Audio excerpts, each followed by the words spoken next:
बिस्मिल्लाहिर्रहमानिर्रहीम अस्सलामु अलैकुम वरहमतुल्लाहि वबरकातुहू।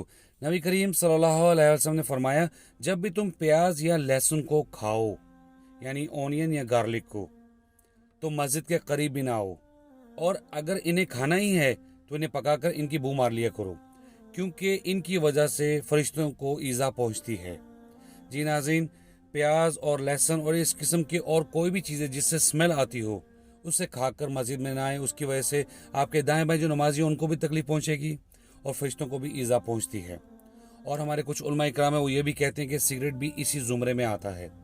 अक्सर देखा गया है कि जमात शुरू होने से पहले हमारे भाई सिगरेट को पीते हैं और फिर नमाज के लिए अंदर चले जाते हैं, तो डेफिनेटली उनसे स्मेल आती होगी। सिगरेट की स्मेल इन दोनों चीज़ों से ज़्यादा आती है।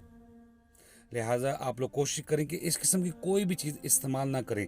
देखिए, प्याज और लहसुन खाने से शायद इतनी तकलीफ ना हो, उसका फ़ायदा ही है, लेकिन सिगरेट नुकसान